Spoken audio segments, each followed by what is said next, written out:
Perkenalkan, nama saya Selvi Maelani Agustin dari kelas 11 MIPA 5. Di sini saya akan menjelaskan tentang tari saman. Sejarah tari saman. Tari saman adalah tarian asli Aceh yang berasal dari dataran tinggi Gayo. Di masa lalu, tarian ini banyak dilakukan pada perayaan acara-acara penting dalam adat masyarakat Aceh. Salah satunya adalah pementasan tari saman yang ditampilkan pada perayaan kelahiran Nabi Muhammad SAW. Tarian saman disebut-sebut sebagai evolusi tarian yang awalnya bernama Pok-Pok Ane. Pok-Pok Ane adalah sebuah lagu yang berisi sajak serta dinyanyikan dengan iringan tepukan tangan, tepukan dada, dan tepukan paha. Kemudian gerakan tersebut diubah oleh Syekh Saman agar lebih indah dengan beberapa penambahan variasi, sehingga terciptalah tari saman dengan ciri khas tepukan dada dan tepukan paha secara bergantian oleh tangan kanan dan kiri. Makna tari saman. Tari saman adalah jenis tarian yang memerlukan gerakan kerjasama antar tim. Selain gerakan yang unik, tarian ini juga menjadi media penyampaian nasihat, pesan dan dakwah kepada masyarakat. Banyak pesan dan makna filosofis yang dapat diambil dari tarian ini, misalnya tentang ilmu agama, pendidikan, sopan santun, kepahlawanan, kebersamaan, dan kekompakan. Fungsi tari saman. Tarian ini tidak hanya dipentaskan di daerah Aceh, namun juga di daerah lain karena masyarakat luas telah mengenalnya. Banyak festival tari yang memasukkan tari saman sebagai kategori perlombaan. Oleh sebab itu, selain berfungsi sebagai tarian adat, tari saman juga berguna sebagai sarana hiburan dan perlombaan.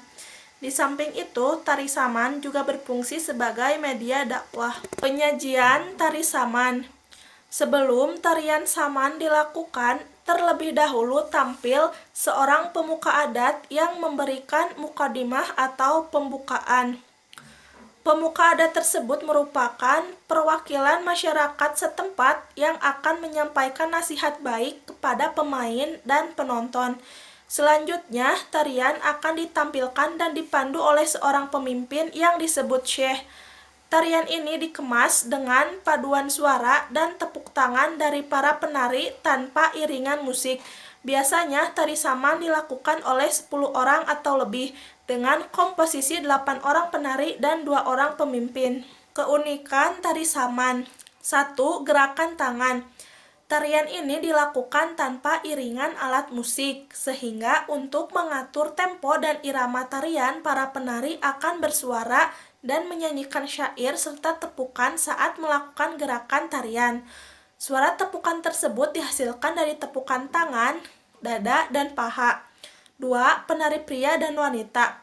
Budaya Melayu pada zaman dahulu, seperti tarian-tarian biasanya hanya dilakukan oleh para pria. Akan tetapi, seiring berkembangnya zaman, wanita juga diperbolehkan melakukannya. Tari saman awalnya hanya dimainkan para pria dengan jumlah kurang dari 10 orang. 10 orang tersebut terbagi menjadi 8 orang pemain serta 2 orang pemimpin yang memberi aba-aba. 3. Formasi tari saman. Tarian saman yang ditarikan dalam jumlah ganjil biasanya berjumlah 17 orang dengan formasi unik. Penari nomor 1 dan 17 disebut sebagai penumpang. Kemudian penari nomor 2 sampai nomor 7 serta nomor 11 sampai 16 disebut penyepit. Sedangkan penari nomor 8 dan 10 disebut sebagai pengapir dan penari nomor 9 dinamakan sebagai pengangkat. 4. Harmonisasi dan keserasian. Gerakan kompak dan harmonis dalam tari tradisional ini adalah karakteristik utamanya. Penari harus fokus pada setiap gerakan, serta memperhatikan lantunan syair-syair yang menjadi pengiring tarian. Melalui gerakan sederhana seperti gerakan tepuk tangan, gerak guncang, lingang, kirap, dan saring-saring, tarian ini menjadi tarian yang sangat unik. Selain itu, makna pada setiap proses pertunjukan juga menyampaikan nilai-nilai luhur kepada masyarakat dan penarinya. 5. Media dakwah. Pada perhelatan tari saman ada tahap di mana sesepuh akan memberikan nasihat-nasihat dan dakwah ajaran agama Islam. Petuah tersebut disampaikan melalui syair atau lirik lagu yang dinyanyikan oleh penari. Biasanya bahasa yang digunakan adalah bahasa daerah Aceh atau bahasa Arab. Selain berupa kata-kata bijak, nyanyian penari saman juga dapat berupa sindiran.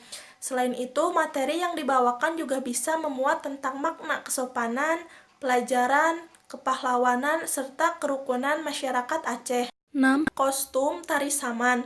Busana penari saman adalah jenis pakaian adat Aceh. Umumnya baju-baju tersebut berwarna cerah dengan pemakaian hiasan sederhana di bagian kepala. Ada 3 bagian kostum yang dikenakan oleh penari, yaitu bagian kepala yang bernama bulung teleng, pada bagian badan berupa baju kerawang, celak, serta kain sarung atau jarik. Kemudian pada bagian tangan berupa topeng gelang dan sapu tangan. Sekian yang bisa saya sampaikan mengenai materi tari saman. Mohon maaf apabila ada salah dalam penyampaian. Terima kasih telah menonton video. Semoga bermanfaat. Wassalamualaikum warahmatullahi wabarakatuh.